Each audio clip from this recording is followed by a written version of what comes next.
Alright guys, what's up? I'm going to teach you a little basic tutorial on Virtual DJ Home Edition. Just a very bare minimums just to get someone who doesn't know what the hell they're doing, just to kind of explain what's going on, what each button does, stuff like that. So first off, you're going to go ahead and start your program up.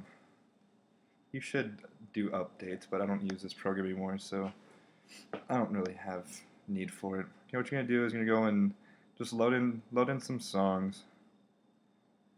What you want to look for is something that has a BPM range that is somewhat similar. I would say probably 10 apart at the absolute most. I'm gonna go use some of my favorites. Okay, you can go ahead and drop one into a deck. And see, I have these cue points set. It's Q1, Q2, Q3. You can activate these with the hot cues.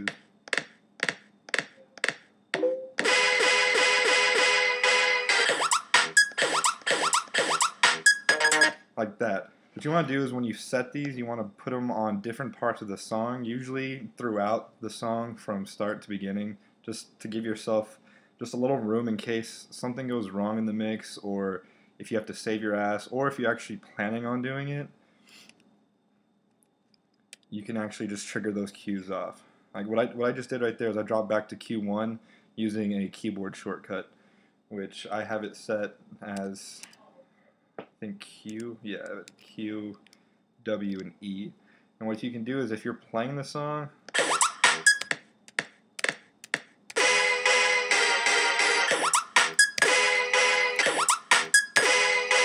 just press those buttons and then you can drop them back to each portion by going back to your cue points.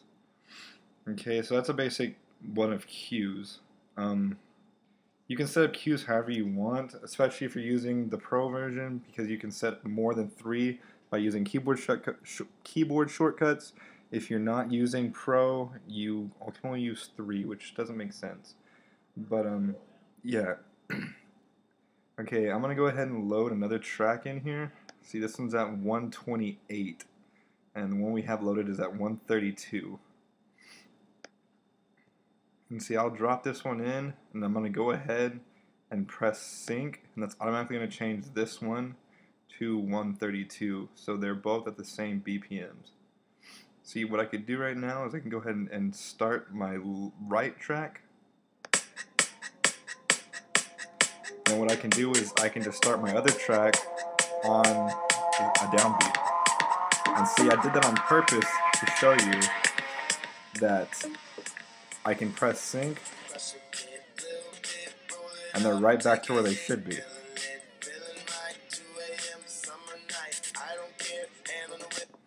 Alright.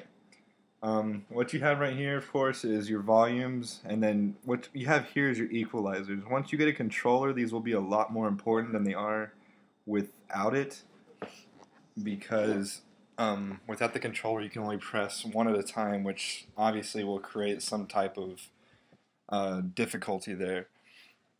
But I'll go ahead and show you what they do.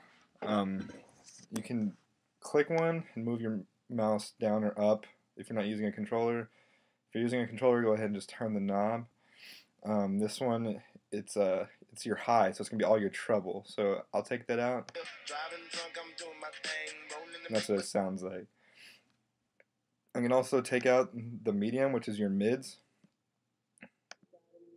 So all you have now is your bass. This can be a very useful technique for mixing another song into it, because you can just have the beat going and then like play the highs from another track. Like for instance, I'll go ahead and start this one. I've got a beat going on this track. And for this one, I'll go ahead and play the sync.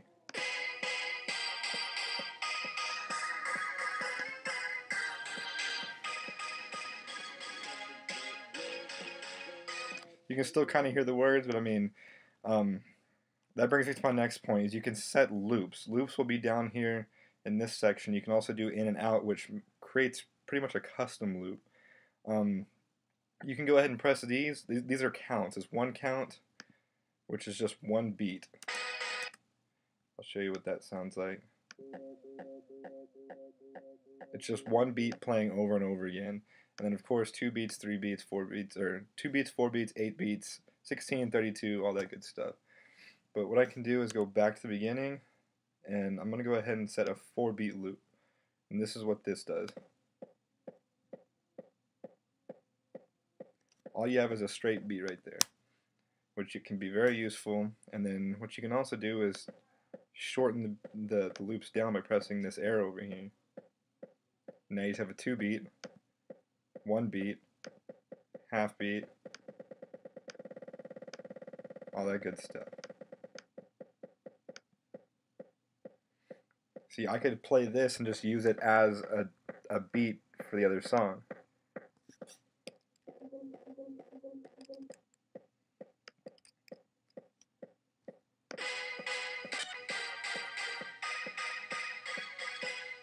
Now you got a little bit of an extra beat in there.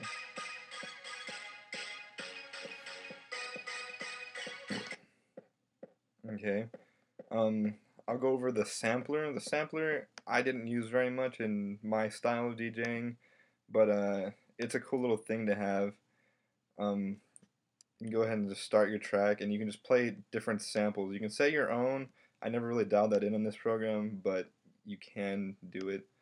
So you have all these empty spaces where you can create your own, but all these are automatically beat matched. So you can play the saxophone one.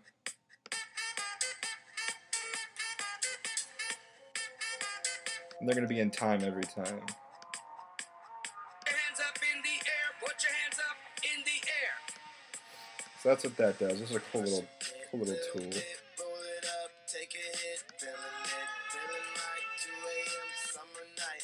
Okay, what I'll also go over is these effects. These effects can be also located down here, which will also give you all the options to it. This is a backspin. This is basically what if you took a standard vinyl record and just like flung it backwards. See, and this will this has 2 options. It has speed and length, which will just alter exactly that. You can change the speed that it sounds like that. And you can also make the length either shorter, so it stops a lot faster, or you can make it really long to where it stops a lot longer, just like that. Beat Grid, this is a little bit harder to get a hold of, but it's actually a really cool tool. It's basically set up in a 4x4 pattern. You have beat 1, 2, 3, 4, and then it will play the beat of 1, 2, 3, and 4. For example, I'll put them all on 1, so it's going to give you 16 counts of the first beat in the 4 beat measure, if that makes any sense to any of y'all.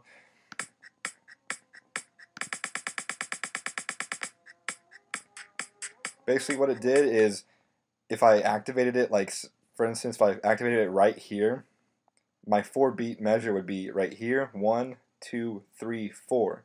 It would keep playing this so everything stays in time, but it'll only play this note 16 times. And you can also switch it between microgrid and grid, so you just have beat 1, 2, 3, 4, so you don't have any 16th counts. All you have is, I'll show it over here. If that makes any sense. And also down here you can change whether it goes through once, if it goes back, and also you can set a bunch of different presets. Some of them are already preset, and some you just have to make your own. Like this is one I liked quite a bit. It just gives you some 8th notes.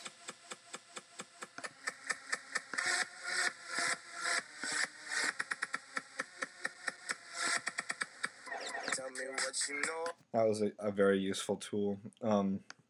Break, it pretty much does what the backspin does, just without the turntable sound effect. You can see down here in the bottom corner it says stop in, and this is your second. So if it stops in 2 seconds,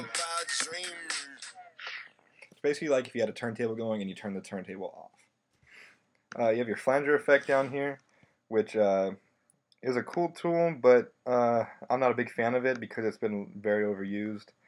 Your delay affects the amount of time that it repeats.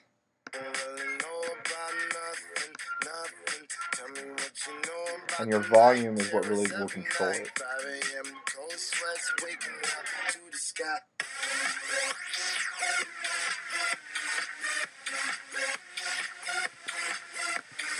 It's a little cool effect. I really like flipping double because it just gives a cool. It's kind of like a beat grid, just um, I don't know, a little more simplified. Uh,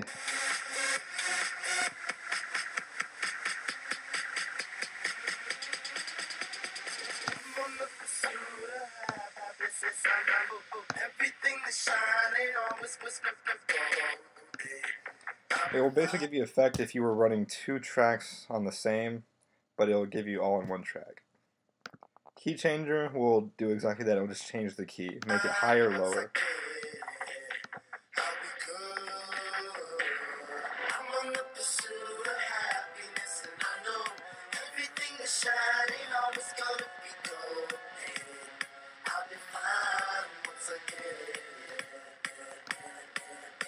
Just changes the key, the octave, and what it's in. I think I pretty much went over everything. You've got your tempos right here, which will slow something down. It slows the BPM, or you can also speed it up. This button right here is a very useful tool because it will help you get back to the BPM that you were at without making it very noticeable. Okay? I'll activate it, and if you see, the BPM is slowly rising back up to its set point. I'll kind of go over the loop a little bit more. I never really explained the in and out. The in is basically start, out is stop. Say if I want to start it right now.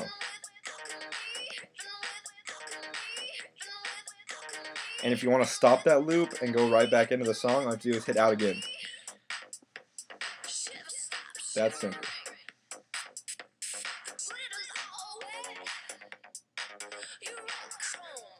And that's pretty much all you really need to know. I mean, you've got your record, which will allow you to record your mixes and all that stuff. Your browser, which you can import iTunes, which if you don't do that, I would greatly suggest that you do. And yeah, guys, if you have any questions, just put it in the comments below, and I'll try to answer them the best that I can.